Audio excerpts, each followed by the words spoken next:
Looking for the latest on the Jazz, Utes, Cougars, and Aggies? Yeah, we've got you covered. This is Hans Olsen and Scotty G on 97.5, the Sports Zone.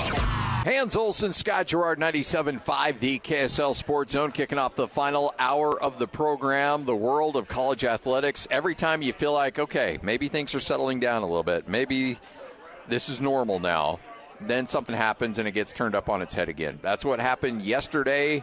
Or a couple nights ago with the ruling that allowed an individual player to get back his JC years, which may open up for everybody now. There's going to be appeals. There'll be all kinds of more billable hours that will result in this. But as of right now, it appears that if you are a JC player and you want to get those years back at a 4-year institution, you can do that. To help make sense of it, Will Snowden kind enough to join us. Will, how are you? Hey, Will.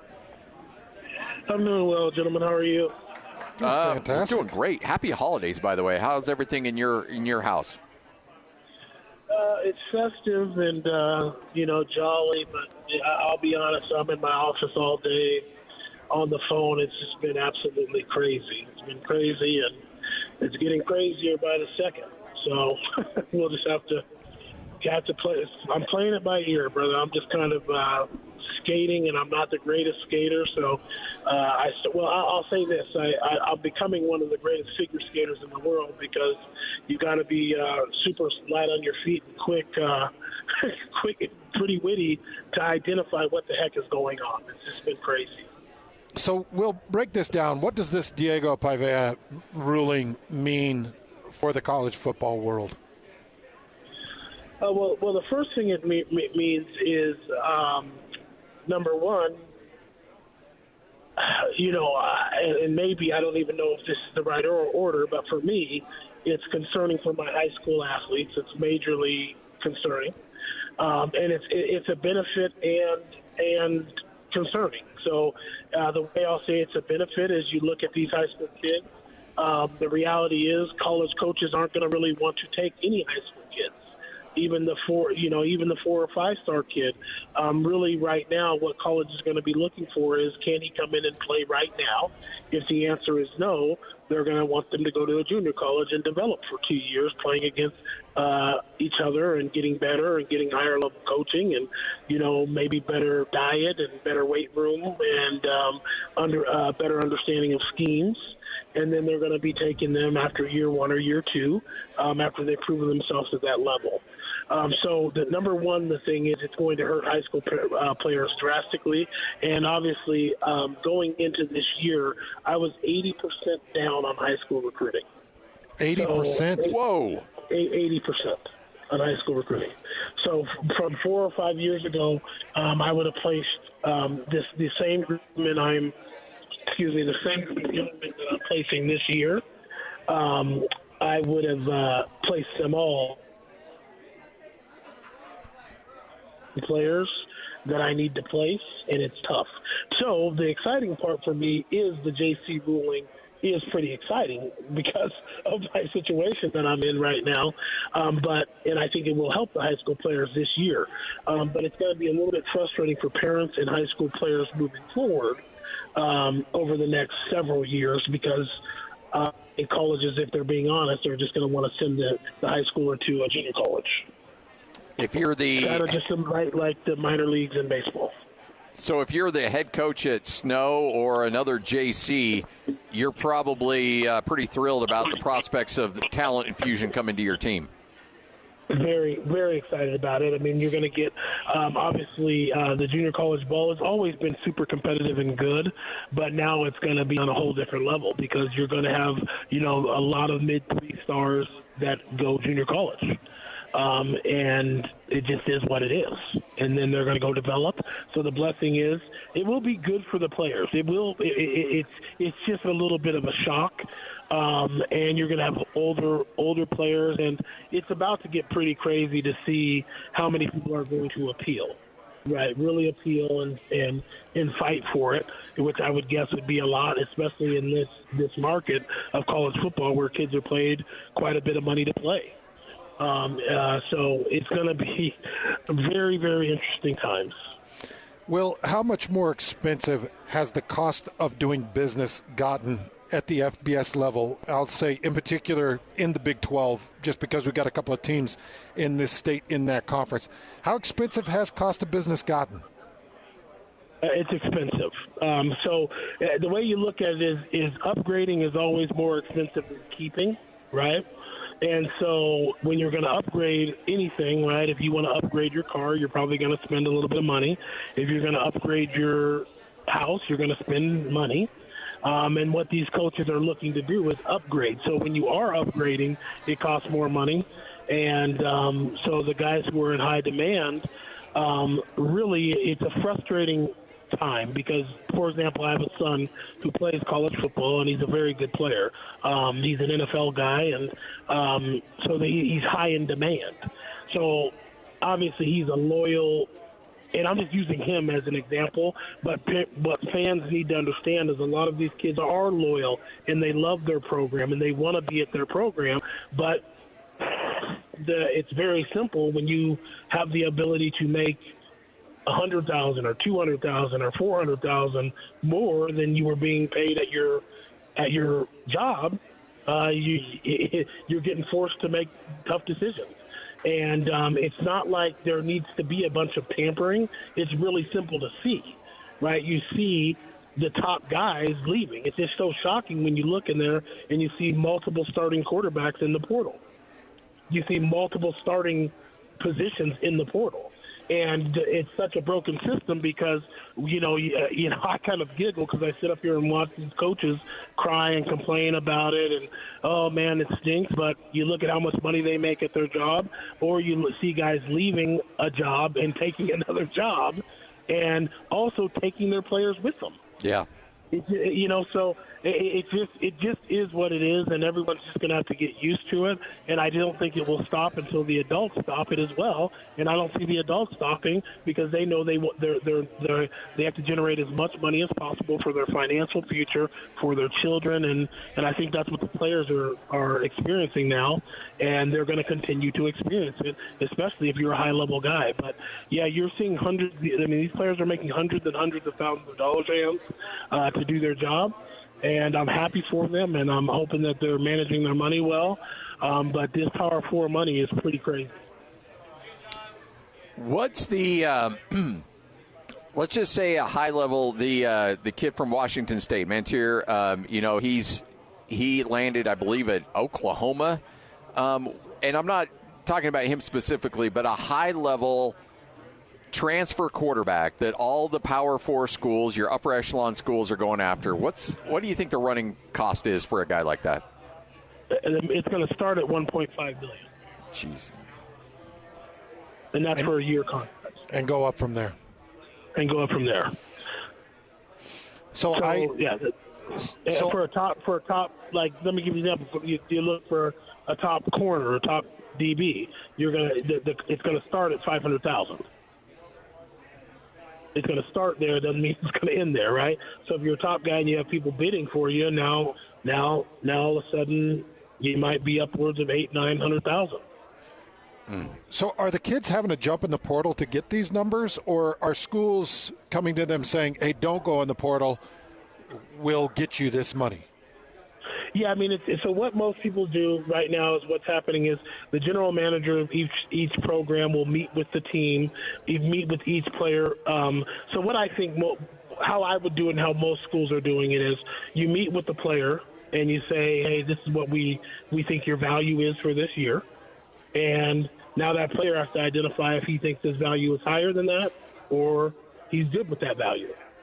Now, there's a few ways to identify it. Obviously, the new world of these players know each other more than hands. We didn't know players at Utah, really. We didn't know players at Utah. We knew them, but it wasn't as easy. It wasn't so accessible to talk to each other. These guys follow each other through social media. They're DMing each other. There's so much information being given back and forth. And also, when you hear people talk about tampering, all it is the players can talk to each other, right? You guys saw it last year with what Shedeur Sanders was able to do for Colorado. He's going to recruit kids. Yeah. The players are able to go recruit their buddies and say, hey, dude, they want you over here.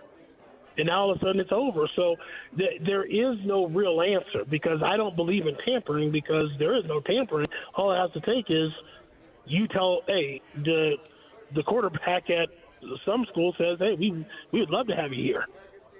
I know for a fact we'd love to have you here, and we have a plan. There'd be an awesome plan for you here, right? So it's just a very crazy time. So the way that I'm looking at it is really going to be trying to educate my clientele that junior college is a really huge opportunity. I've always been a fan of prep schools, right? Because you can go to a prep school, develop, get bigger, stronger, and faster, really work on your skill set. And now you're going to be worth something to these schools that really want to bring you in, and you're able to bring instant help to their issue. And that's really what they're looking for, is instant help.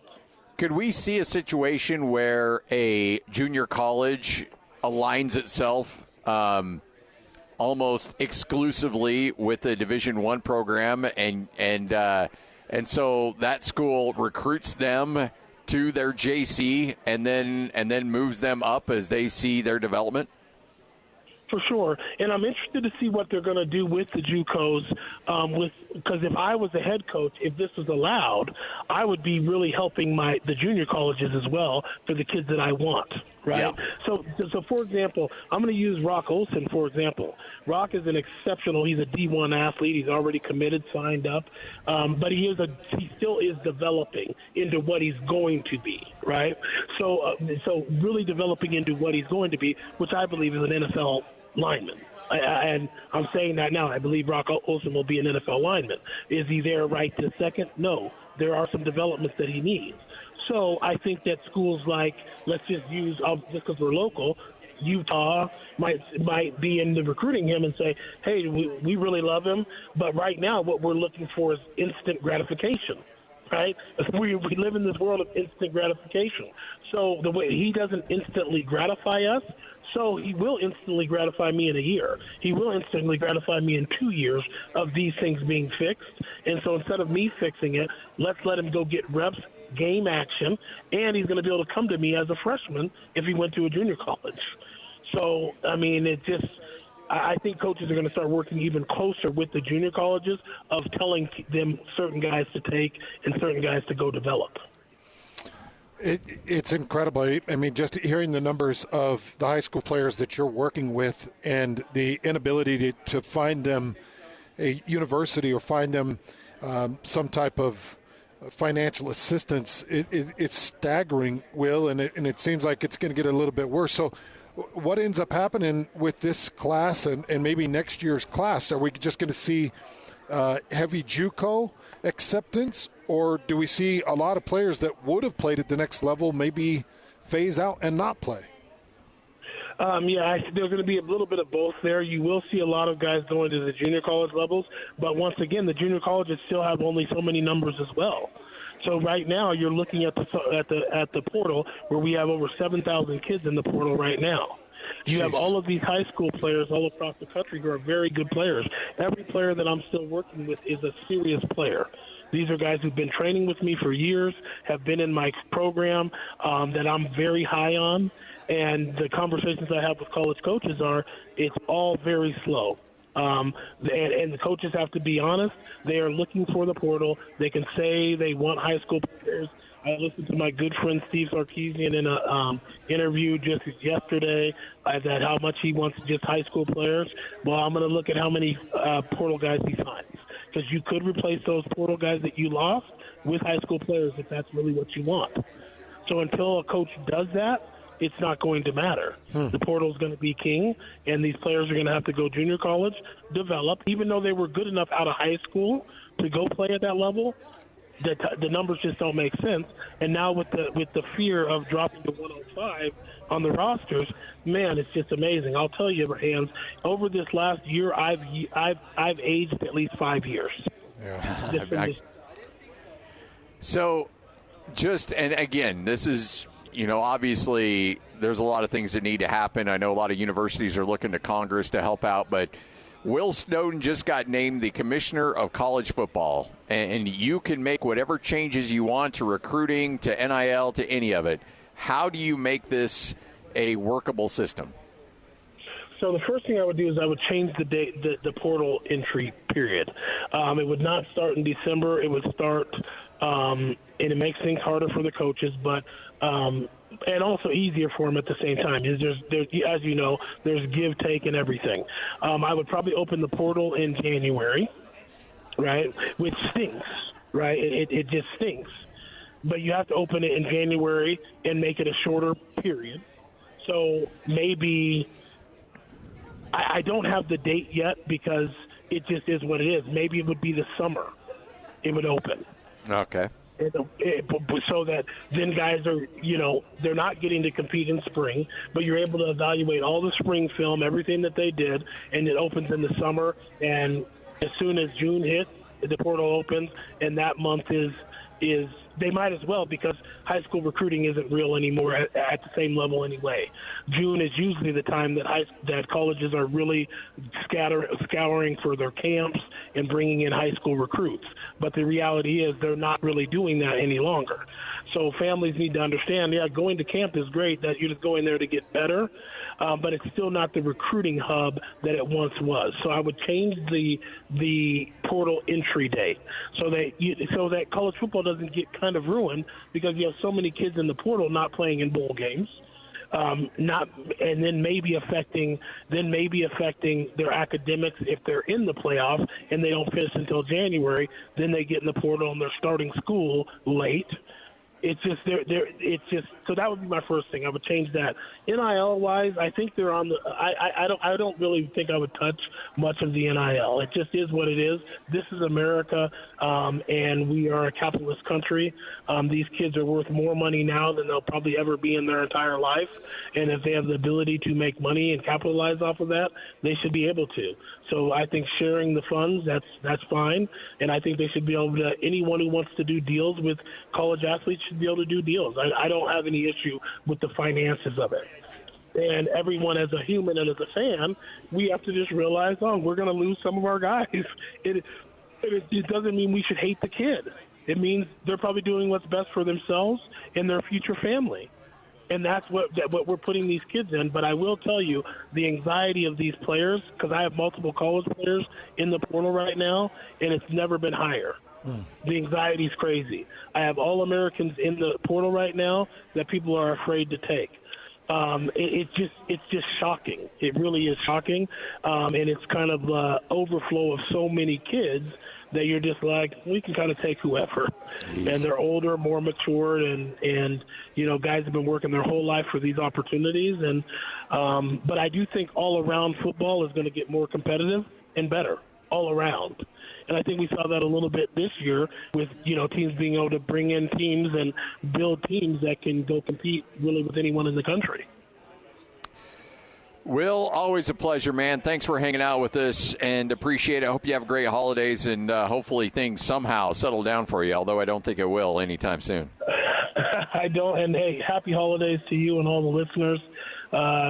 Go Utes, go Cougars, go Aggies, go T-Birds, go Wildcats. We're fired up about all these teams, go Trailblazers, all the Utah teams I want to see have tons of success, and I'm excited for the playoffs. So I appreciate you guys. Thanks for letting me come on. Always a pleasure. Will's the best. Will Snowden right here on 97.5, the EKSL Sports Zone, trying to make some kind of sense of this chaotic world we're living in. What did he say, 80% down? 80% down as high school recruiting. On high school signings. Jeez. 80% down. Unbelievable. And I've watched it personally. I just kept telling my son, you're lucky that you've got a place. Yep. Because there are a lot of high school kids that are left out in the cold right now without any type of financial aid. There are so many walk-ins. In fact, I saw 3 or 4 commitments yesterday from these kids that I'm like, that's interesting. I contacted coaches, and coaches said, that's a walk-on. It's a walk-on. That's a walk-on. Paying his own way. We're taking a chance on him, taking a shot with him.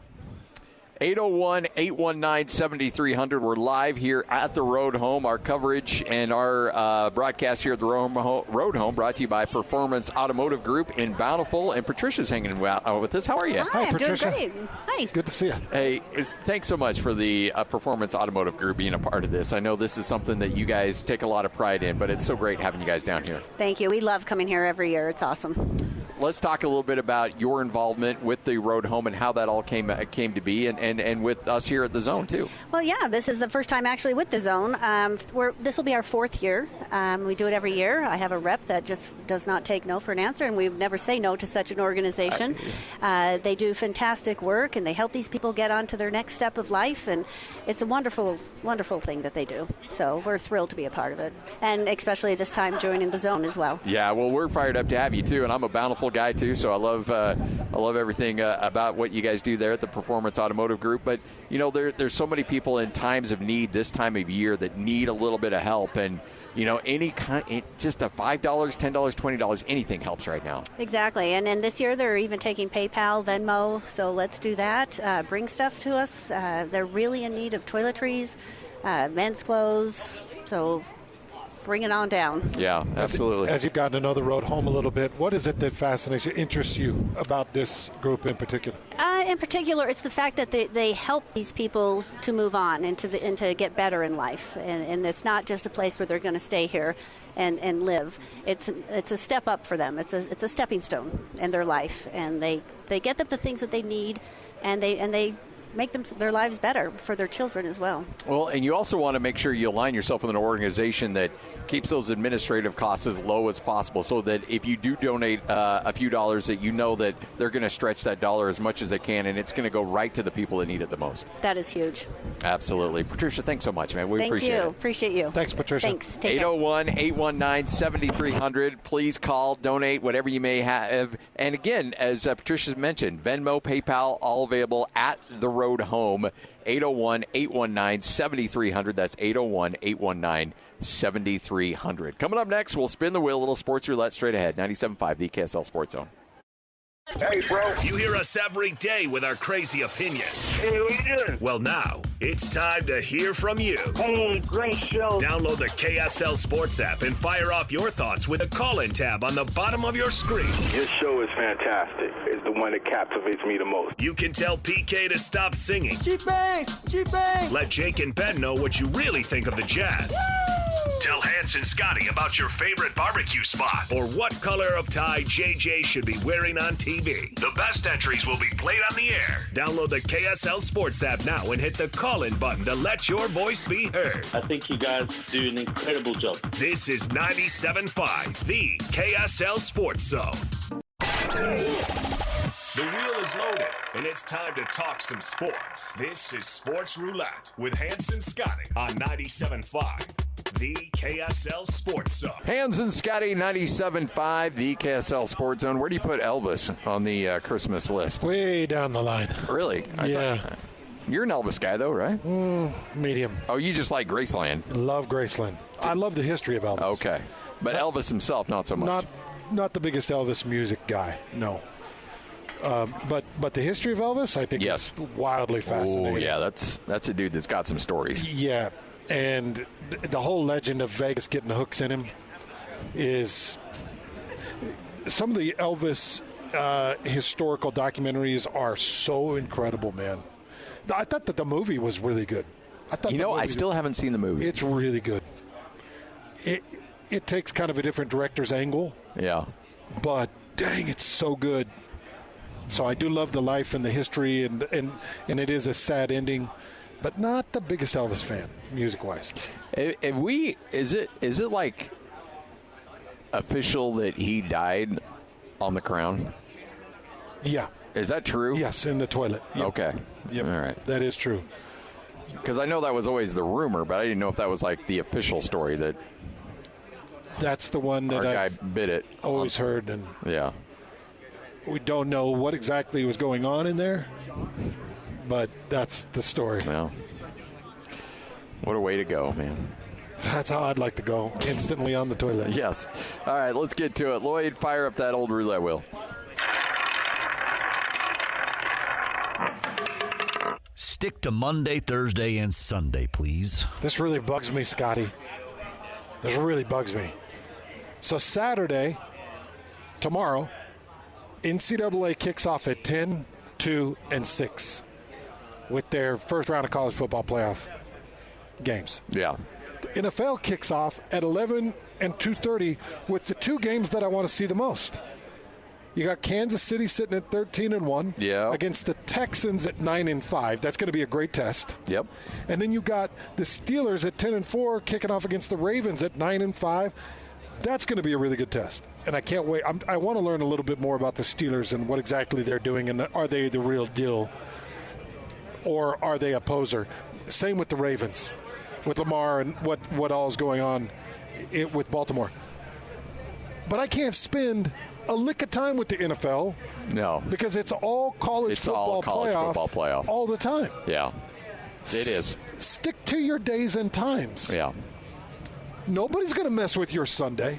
No. That's your day. Yeah. Nobody's going to mess with your Monday. Well, except for, on some of the championship stuff. But for the most part, nobody's going to mess with your Monday. Just don't put some of your best games on the Saturday that the college football playoffs are kicking off. And Denver got flexed to a Saturday, like when they play the Bengals. So they got flexed to Saturday. So they're saying that your better games they're trying to put on Saturday for some reason. Next Saturday? Yeah.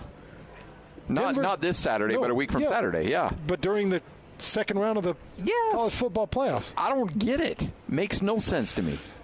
I don't like it, man. Stay away from my Saturdays. You have Sundays. You have Mondays. You get Thursdays. Why do you need Saturdays? You own those days. Own them. That's fine. Just stay out of my college football playoff bracket. Now, I do like it when they play on Christmas, just to kind of stick it to the NBA a little bit. Like, oh, you think that's your day? That's cute. We'll take that day, too. Yeah. But come on, leave college football alone. They don't need to be catching your strays. So what gets the bigger draw? It's probably the NFL. In the NFL. Yeah. College football is going to take a little bit of a shot in the arm. It's going to be the NFL. The NFL's king. Yeah. All right, Lloyd, spin it.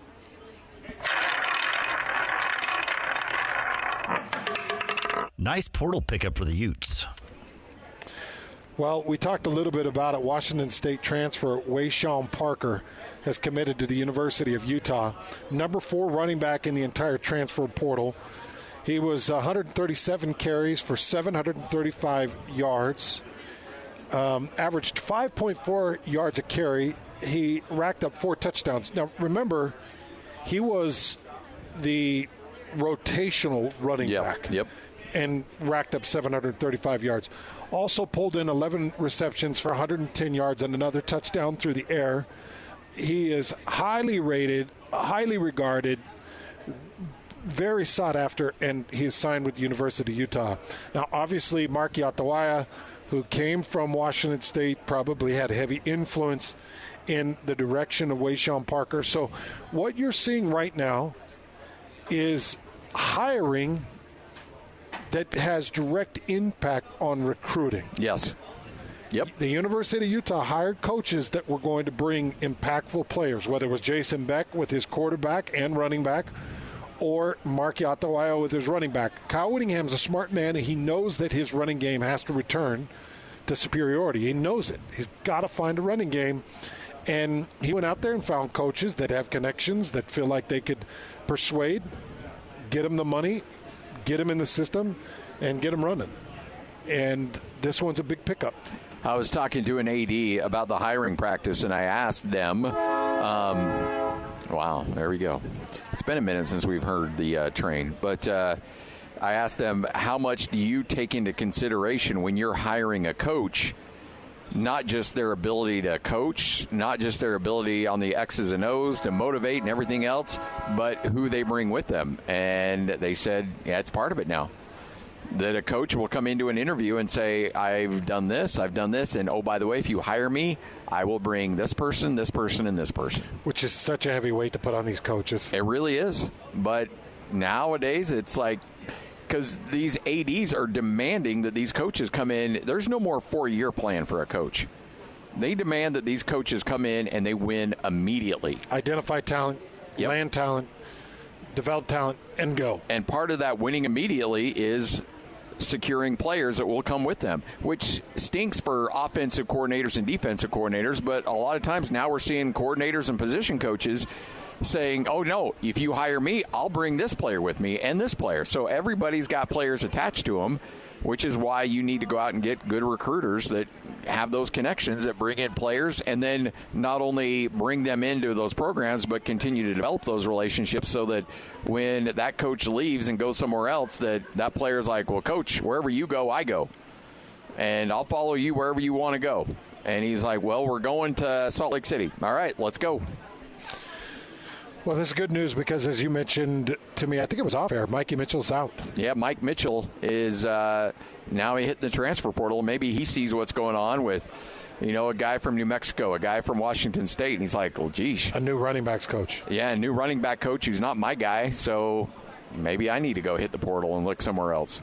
Go find something. And he's got all these DMs, people lighting up his, saying, hey, look, those guys don't respect you. We know how good you are. You come here and we'll find a home for you. Man, it is a carousel. It is crazy, and it's been interesting trying to navigate this as a parent. Oh, I can't even imagine. Like just figuring out what the direction is. And I think I've got a pretty good grasp on it. I think I've got a pretty good grasp on how it goes and the best way. Yeah. For my kid in particular, but for most kids, I think that there is a pretty good route. Maybe we'll spend a day on it. Yeah. In 2 weeks when we're all back together. Because I think there's some real direction that needs to be explained out for kids. All right, Hans and Scotty, final segment coming up next. This is 97.5, the KSL Sport Dome. This is DJ and PK. Fran Fraschilla, longtime coach and basketball commentator. The thing about BYU, the history of the school, the program, they're not going to knowingly break any rules. The most disappointed people in this whole new NIL world are the cheaters, people that used to cheat. Now you can do NIL legally, and BYU obviously has a very healthy NIL program. So what AJ and some of these other young talents are becoming, they're the front porch of BYU, the university itself, and in a sense, the front porch of the church. The Cougs have always had great basketball tradition. They have a terrific young coaching staff. NIL's a factor now. Great fan support. So I think AJ picking BYU certainly great for the school. It's great for the Big 12. And having seen AJ play this past summer, he's an enormous talent. So I think it's phenomenal. Catch DJ and PK mornings from 6 to 10 on 97.5, the KSL Sports Zone. Number one. Miss any part of the show? Every moment of every show is available in podcast form by searching Hans and Scotty on your favorite podcasting platform or online at KSLSports.com. This is Hans Olsen and Scotty G on 97.5, the KSL Sports Zone. All right, wrapping up another edition of the show. Hans and Scotty, 97.5, the KSL Sports Zone. I don't think I'm going to be able to see you for, we'll see each other on Monday. We won't be on it. Yeah, but we won't do our show until the following week, right? Because you're out the following next Friday. Yeah, and Monday. So I want to ask you, because I won't get a chance to talk to you on air about this. Does Boise State or Arizona State get a win? Do either one of them get a win? Of course, that's not this weekend. It's next weekend, but I won't be able to talk to you about those. This will be, I know this is a cop-out answer. One of them will win. I don't know who will win, but one of them's going to get a win. So it should be Penn State taking on Boise State. Yeah. And Texas taking on Arizona State. If what I see this weekend playing out plays out. I think it'll be Boise State. So I think Boise State beats Penn State. I want them both to win so bad. I do too. I want to see Penn State and Texas thumped. Yeah. And I want to see the Mountain West Conference in the Big 12 be like. And we love Sark, but it's next? Still Texas. It's still Texas, man. Yeah. They got everything. Yeah. The last thing they need is more wins. They don't need that. So it'll be fun. Hans and Scotty wrapping up another edition of the show. This is a fun one today. Hope everybody had a great Friday. A lot going on, and big thanks to everyone who helped us out on today's show. Craig Bullerjack, Will Snowden. But we're down here at the Road Home. Please call, please donate, whatever you may have. 801-819-7300. John of Whitesides from Rocky Mountain Power, kind enough to hang out with us. How are you, man? I'm doing great, yeah. Thanks for having me. by the way, thank you to Rocky Mountain Power, who has kindly donated $40,000 to the Road Home. Just incredible. And I know that you guys take these donations extremely seriously and make sure that it goes to the right cause. What is it about the Road Home that said this is where we want to place some of our money? Yeah, well, first thing is our employees are the ones who are on the ground saying, how can we improve our communities, right? And so they're the ones who are really making the push to say, let's support the Road Home. And we've been doing this for a little over 20 years. And the Road Home is more, a lot of times maybe there's some stereotypes about it. It's a place where people just go and get shelter, but it's so much more. It's really to help somebody at some point become more self-reliant. And so being members of the community, that's what we need to do as community members, is help those who need that help and support them in, kind of their journey to getting back to where they can, be at work, get the skills they need, be able to provide for their family. And in those times when they don't, we need to step up and help them. So you've had an opportunity to be around and go to the different stations and really be able to provide that message out there. So what kinds of things are you seeing, the donations that you're seeing and the generosity that you're seeing, and how what's the best way for people to get involved with this? So the best way for people to get involved is just understand that there's the power of many, or the power of the multiplier, right? So if I can only donate a few dollars, but if everybody can donate a few dollars, that makes a huge difference in not just, being able to house and feed, but also provide, medical help, job training, housing options. And so, I would just say just get involved. Like right now, today, we are tripling anybody's donation. So for every dollar, it's going to be $3 now. Wow. Rocky Mountain Power is tripling? We are. Anybody's donation today? Today. So if somebody calls in and with $20, it becomes 60. Yes. I love that. Thank you for doing that. Yeah, no kidding. That is great, and big fans of Rocky Mountain Power and what you guys do and giving back to the community like this. And I think you hit it right on the head, because there's a couple of things that I think are really important about the Road Home. Number one is that it's not just housing. It's life skills about, what can we do to get you back on your feet so you can get into permanent housing and get that employment that you need and everything else in learning. I was talking to somebody here, like they helped somebody get, a nice shirt and tie so they could go out to an interview, help them with the resumes, things like those things to help them out. And then to me also, whether or not, somebody is in the Road Home because of their own decisions or something out of their own control, the kids had nothing to do with this. 100%. And there were over 200 children that stayed in the Road Home last night. No fault of their own, no decision of their own, but they're put in a really difficult situation, and the Road Home's here to help them out. They are. And a lot of times we don't know that those could very easily be our own kids. Yes. Those could be our family members. Those probably are some of our kids' schoolmates. Mm-hmm. Yeah. Oh, yeah, for sure. And they need those shoes, and they need those coats, and they need those hats. Scotty said something that hit me emotionally. These kids, it's so tough for them at school. Going to school and be made fun of because you don't have shoes, or you don't have nice winter boots, or you don't have the right coat. Let's get them some gear, get them some socks, get them some underwear, and let's take care of them, man. This is really a joint effort from all of us. It really is. John, thank you so much, man. Appreciate it. Hey, thanks for having me on. All right. It's right here at the Road Home. Again, our coverage here at the Road Home brought to you by Performance Automotive Group in Bountiful. But please call and donate 801-819-7300. This is 97.5, the KSL Sports Zone.